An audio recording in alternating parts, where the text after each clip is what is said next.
De volta já aqui com Bem Assim, agora vamos falar sobre um assunto sério, tá, pessoal? Nós vimos aí, né, nos últimos dias, aquela tragédia lá em Suzano, no interior de São Paulo, que chocou muitas pessoas. Quando dois jovens, eles entraram em uma escola e simplesmente começaram a atirar aí nos alunos e também profissionais que trabalhavam lá na escola e depois eles se mataram. E as pessoas que viveram aquele momento e as pessoas que viram esse momento, como será que elas estão, gente? Hoje é o dia da gente falar sobre estresse pós-traumático. Não necessariamente vai acontecer com essas pessoas que viveram esse momento ou até mesmo pessoas que viveram algo parecido. Não, tá, gente? Esse efeito, né, o estresse pós-traumático, ele é provocado pela exposição a situações de extremo estresse e perpetua as sensações vividas por um período após os acontecimentos. Mas para explicar muito melhor para a gente sobre esse assunto, eu recebo aqui outra maravilhosa. Ah, que programa hoje está lindo, eu amo quando é assim. Mariana Gaia, nossa psicóloga aqui, ó, favoritíssima do coração. Vamos lá, vamos explicar então. Eu falei assim bem, né, a definição, mas vamos explicar melhor para o pessoal de casa o que é o estresse pós-traumático? O estresse pós-traumático, na verdade, ele surge em decorrência exatamente do que você disse, quando a pessoa teve uma iminência ali, de um risco iminente, né, um risco real. Ou seja, ela passou por uma situação extremamente violenta, um abuso, o próprio atentado em Suzano, né, para aquela própria tragédia. Mas ele pode aí vir um assalto, um acidente, qualquer coisa que gere para essa pessoa um trauma a partir de um risco. Então, o diagnóstico de transtorno pós-traumático, ele só surge, ele só é dado pelos profissionais a partir do momento que se tem um evento estressor, né, um evento traumático com a pessoa.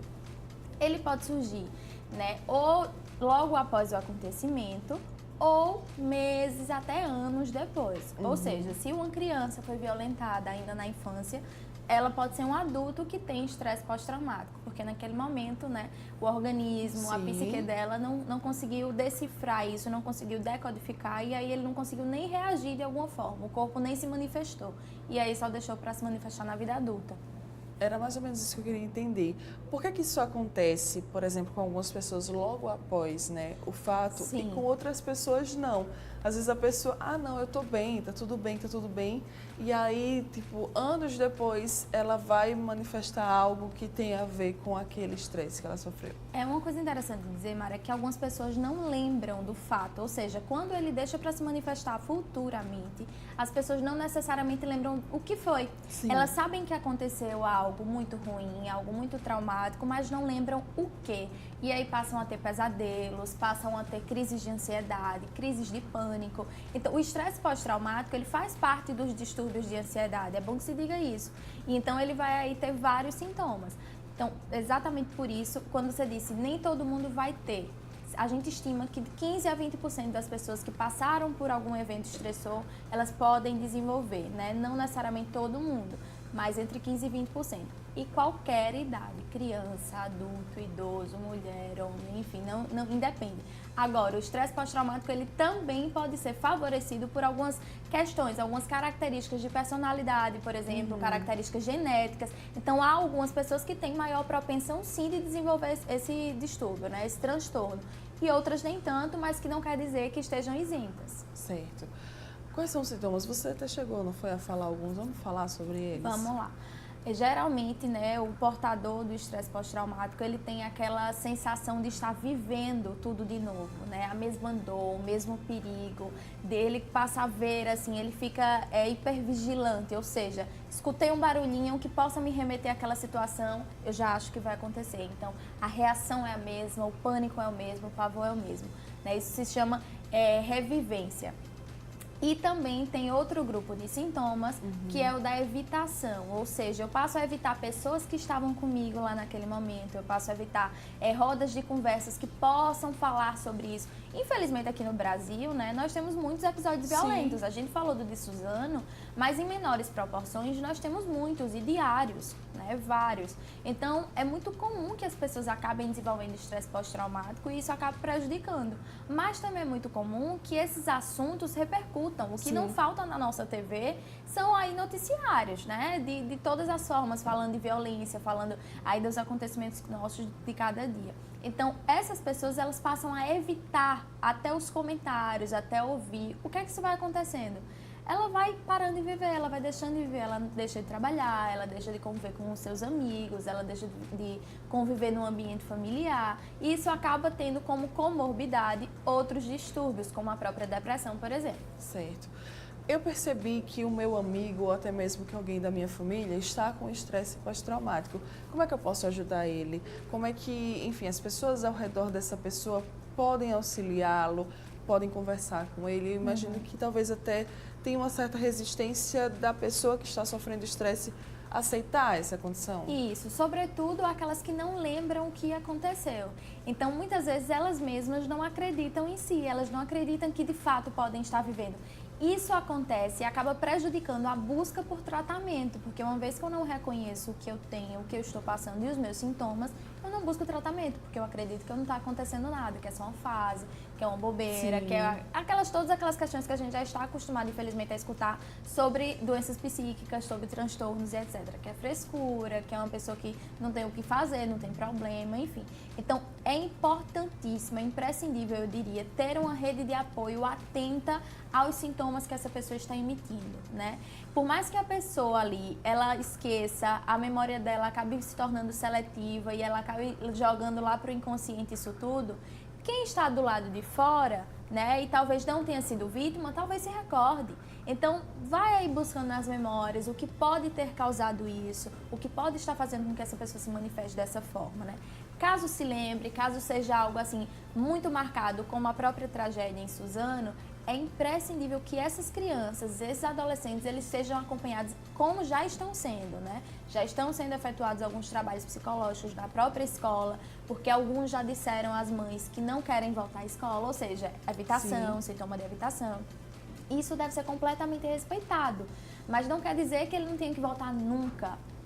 Não necessariamente para aquela escola, porque é extremamente traumático você voltar de fato, né? Acaba corroborando ainda mais com aquela situação. Mas voltar a estudar, isso tudo tem que ser feito um trabalho para reinserir, né, esse portador do transtorno.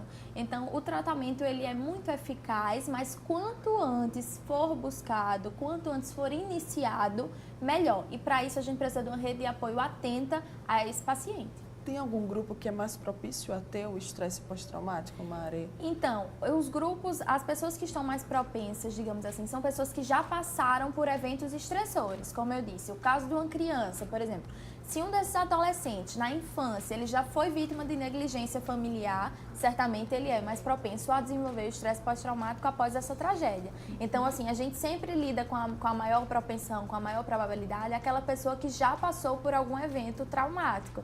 Então, eu já passei, estou passando mais uma vez, e não é aquela história, tá calejado, já está acostumado a sofrer. De forma nenhuma, de forma nenhuma. A gente já falou aqui várias vezes, inclusive quando falamos sobre o luto, né? Sim. Que cada perda nossa, que cada situação demanda uma energia diferente, demanda um trabalho psíquico diferente, e isso tudo mexe. Então, as pessoas que estão mais propensas são quem de fato já passou por isso.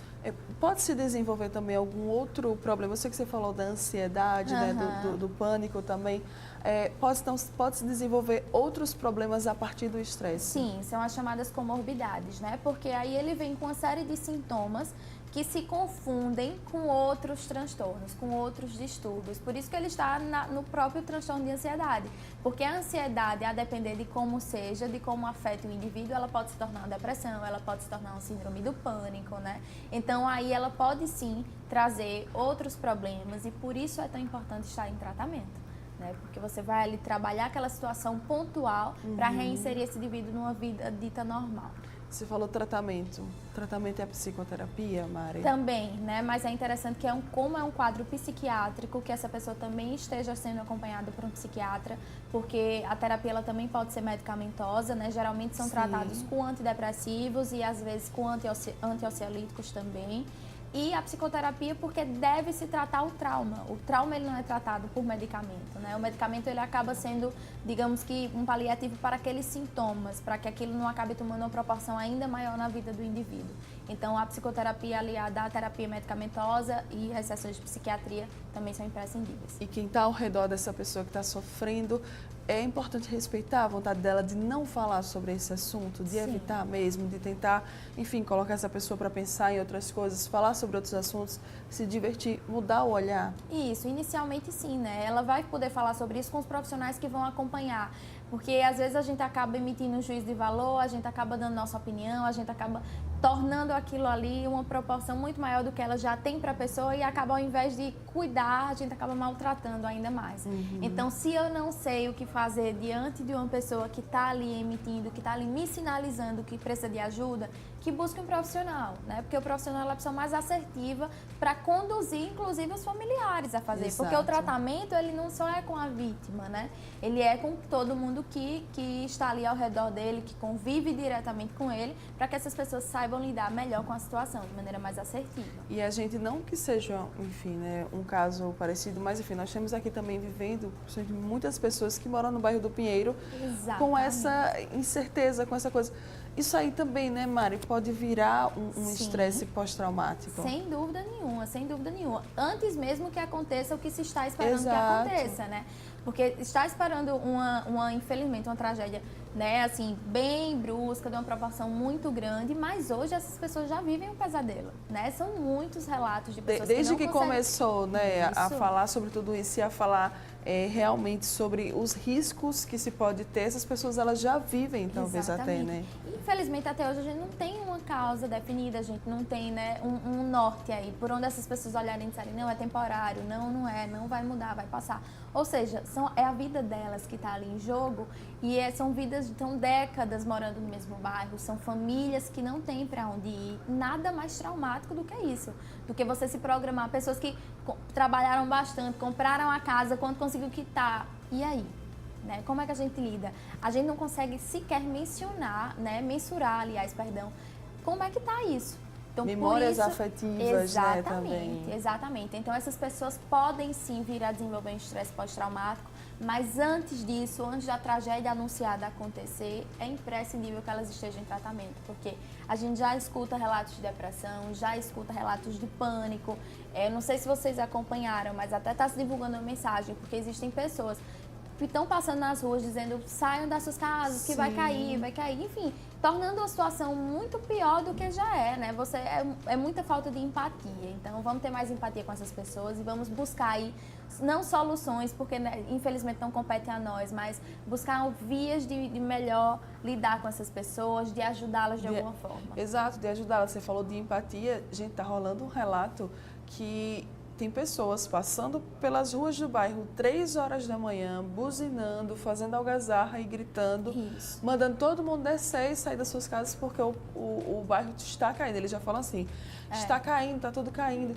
Minha gente, pelo amor de Deus. Exatamente. Então, todas essas situações, elas podem sim, né, gerar o estresse pós-traumático, mas também podem gerar uma série de outros distúrbios e transtornos que nós sabemos que podem comprometer a vida do indivíduo ainda mais. E o melhor caminho é buscar ajuda, né, Mari? Exatamente. E, inclusive, eu aproveito para divulgar que o próprio CRP, o Conselho Regional de Psicologia, ele está ofertando psicoterapia gratuita para todos os moradores do Pinheiro, para todas essas famílias. Então, busquem, porque é um serviço para vocês, e que a gente tem o maior prazer de fazer, porque eu acho que isso não é nenhuma forma de vangloriar, não é nenhuma atitude de poxa, tá de parabéns. Não, isso é uma atitude que é o mínimo que a gente pode fazer pelo outro, porque a gente entender que poderíamos ser nós ali, eu acho que é a chave, é a gente se colocar no lugar do outro sempre. Exato.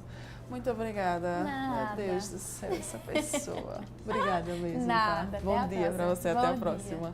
Você que tá aqui, ó, ligadinho com a gente, não vai sair daí, tá? Ainda tem muita coisa boa para rolar aqui no programa, daqui a pouco tô de volta.